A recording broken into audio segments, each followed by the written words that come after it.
Chapter 7, Holy Poverty, from The Wounds of God in the Hawk and the Dove trilogy. Mother stood in the kitchen reading through the letter Beth had brought in from school. She looked anxious and harassed as she glanced up and caught my eye. She waved the piece of paper at me. They never let up, do they? Beth's class is going on an outing to the estuary to see the geese and the other waterfowl, and just look how much money they want for the cost of the trip. Pocket money recommended. For heaven's sake, dear, oh dear, I don't know. She'd not get more than that for her birthday. What else? Some sensible outdoor shoes and a waterproof coat. A packed lunch and a warm jumper. Well, I can manage the lunch and the jumper, but she hasn't got a waterproof coat and she's only got sandals. She hasn't grown out of those yet. I was hoping to wait until the weather gets a bit colder before I buy her winter shoes. If I get them now, she'll outgrow them before the spring. Do your Wellingtons still fit you, Beth? Beth shook her head glumly. No? Your feet must have grown then. It doesn't show so much with sandals. Oh, goodness me, Melissa. She'll have to borrow your cagoule and roll the sleeves up. That's waterproof. All that money, though. Why, it's as much as it cost me to feed her for a week. How many children are there in your class? 32? They're going to spend all that money taking you to see some ducks on a puddle of water and we live by the sea? What's wrong with seagulls, for heaven's sake? A whole month's housekeeping that would be for me. She sighed wearily. You'll have to wear your sandals and they can just lump it. You can take some spare socks in case yours get wet. I suppose your class has an outing too, Mary, in Cecily's play school. All right, never mind you.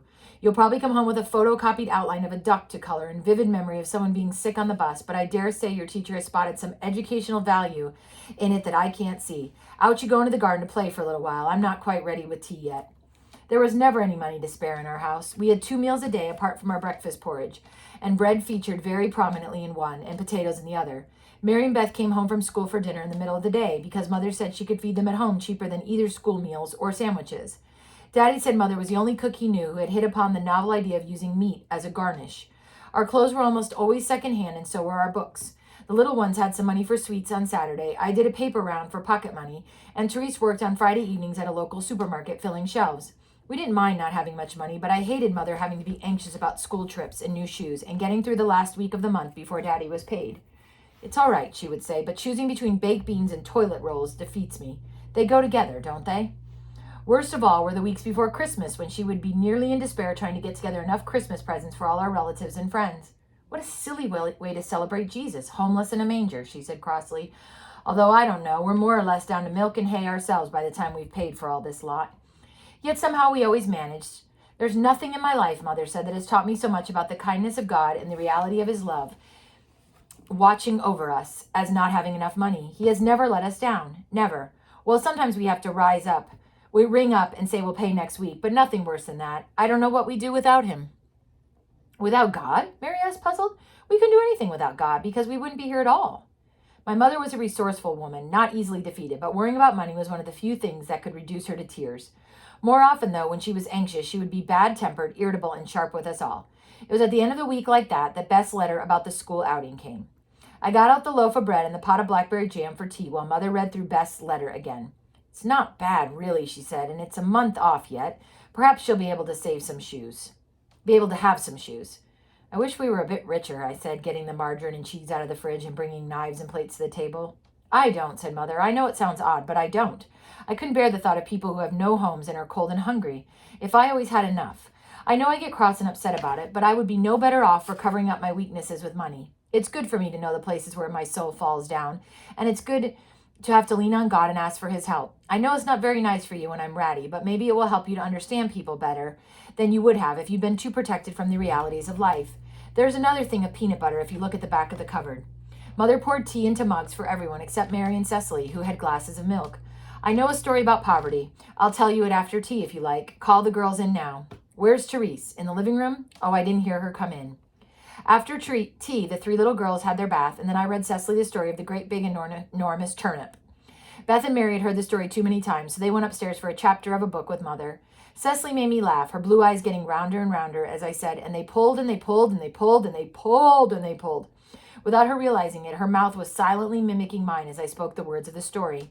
And the little mouse came and pulled the cat, and the cat pulled the dog, and the dog pulled the little girl, and the little girl pulled the little boy, and the little boy pulled the old woman, and the old woman pulled the old man, and the old man pulled the turnip, and I looked down at her, and she said the words with me, pulled, and they pulled, and they pulled, and they pulled, and they pulled. And Cecily looked at me, her eyes dancing with delight. Up came the turnip. she shouted with me. And they all had turnip for tea. All of them. All of them. I hate turnip. I hugged her, but she wriggled free and raced upstairs to Mother. In the bedroom, Mother took her on her knee. Prayers, Cecily, she said. Cecily put her hands together and shut her eyes so tightly that her face was trembling with the effort of keeping them shut. Gentle, Mother prompted. Jesus, meek and mild, look upon a little child, gabbed Cecily. Pity, pity, pity my simplicity. Suffer me to come to thee, Mother finished off for her. There, into bed. She drew the curtains and lit the candle as Cecily nestled into her bed. Go away, Cecily, muttered Beth irritably as Cecily snuggled up next to her. Lie still now, said Mother. Shh, I'll sing you a song. She sang them some songs, an Irish folk song and 2 hymns, and they were quiet and drowsy when she had finished. Story, I said. Oh, yes, about poverty. This is not a story about the sort of poverty where people are in rags or starving. It's about holy poverty, monastic poverty. Mother laughed. I once knew a girl who went to stay with some poor Clares in their monastery. She came back all big eyes saying, they live in such poverty. They only have 1 towel in the bathroom. It must get very wet, I said. Oh, no, she said. They've got lots of bathrooms. Yes, holy poverty is different from the ordinary sort. It's simplicity, really. Having a humble and frugal way of life for the sake of Jesus, because he was poor and like a servant. To live in holy poverty is one of the 3 monastic vows. The hardship of holy poverty is almost the opposite of ordinary poverty. With the ordinary sort, the worst thing is having no choice, being trapped in it. With holy poverty, the hard thing is being faithful to it, having chose it. Anyway, this is the story. It's the one that Father Peregrine's daughter, Melissa, used to love especially. I bought a little cask of wine with me, mon Pierre. Exquisite, beautiful wine. If one of your young men will bring it to your house, we will sample it together. I made the mistake of drinking your wine last time I was here. Bon Dieu. Hedgerow vinegars made a very curious root, and flour the wilderness spawns. Sacre bleu! Your father would turn in his grave to see what you have descended to, and the foul mixture you drink with your viands, your ale and water. Ah, Lord have mercy! There is time enough for purgatory. I have no wish to begin it now. Pierre Guillaume from Burgundy had come to pay Father Peregrine a friendly visit while he was in England. The 2 of them were walking across the great court of the abbey from the guest house to the refectory, which was at the point of entry into the cloister buildings. Brother Martin, the porter, watched them from his gatehouse with a smile as they went slowly across the court, for they made an extraordinary couple, Guillaume strolling in a corpulent magnificence, corpulent is fat, 21.5 stones, Brother Martin decided would be a very conservative estimate, and Peregrine's spare, nowadays slightly stooping frame, jerking along with the aid of his wooden crutch. To Brother Richard, the fraterer, who had caught sight of their approach through the window of the refectory and opened the door for them, they presented an equally amazing sight. Pierre Guillaume's voice was suave and educated. His eyes took in everything around him with quick intelligence, missing nothing. Great waves of rich laughter rumbled up from his enormous gut, shaking his immaculately shaven chins as he took Peregrine to task for the severity of St. Lucian's simplicity. His elegant white hands gestured articulately as he spoke. And remember, each monastery for nuns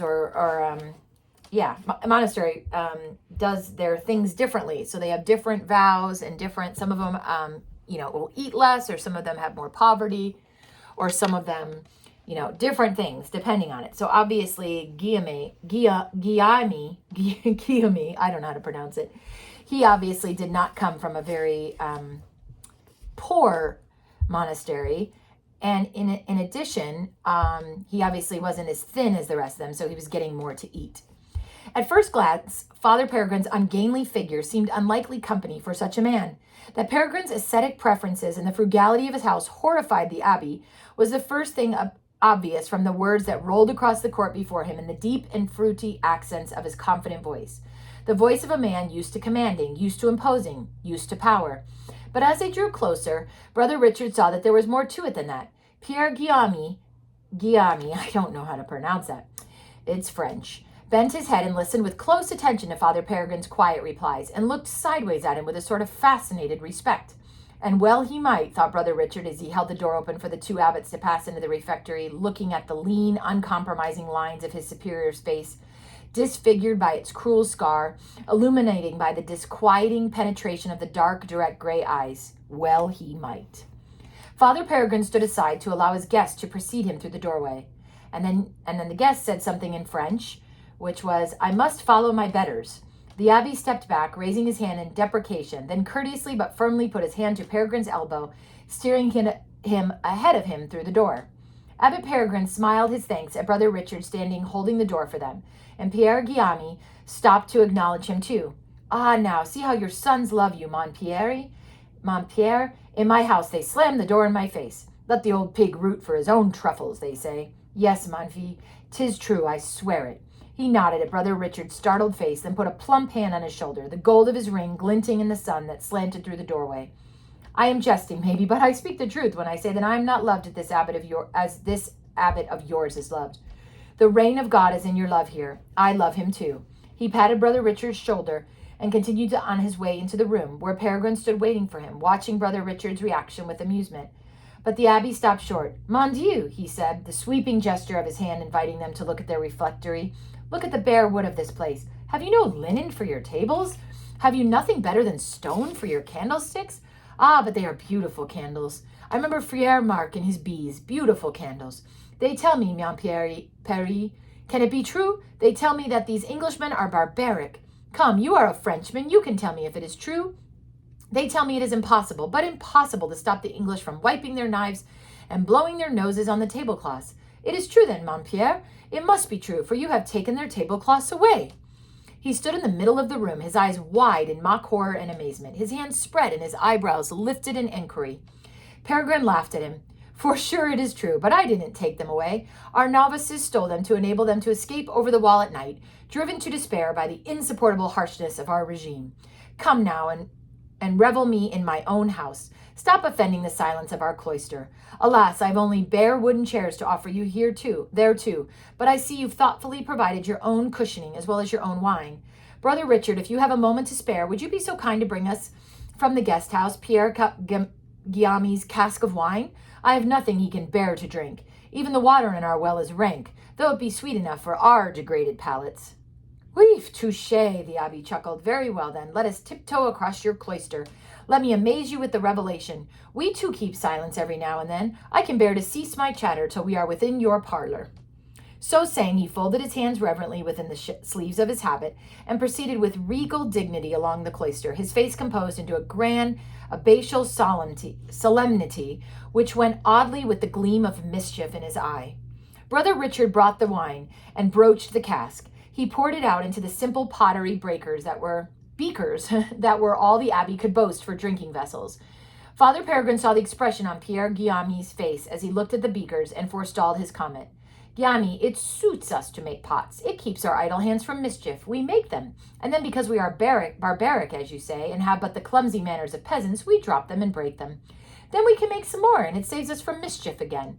If we drank from silver vessels, we should have nothing to do but drink all day, and nothing to drink anyway but ale and water. Thank you, Brother Richard. Your very good health, my brother. That's what he's saying, like to drink to that. Your very good health, my brother, my friend. May God unite us in peace. Amen, mon ami. Bonne santé. Oh, but Guillaume, this is beautiful wine. You have brought me the best. I am not so boorish yet that I cannot appreciate this. It is beautiful wine. Abbé Guillaume smiled in satisfaction and looked affectionately at his friend. I have looked forward with impatience to this visit with you, mon frere. I carry you in my heart, though I see you seldom. It is an honor to be your guest. There was a knock at the door, and Brother Tom entered quietly. Brother Richard had sent him.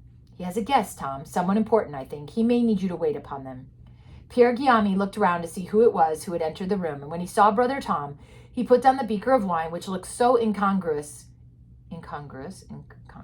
yes, in his elegant hand, and heaved himself to his feet.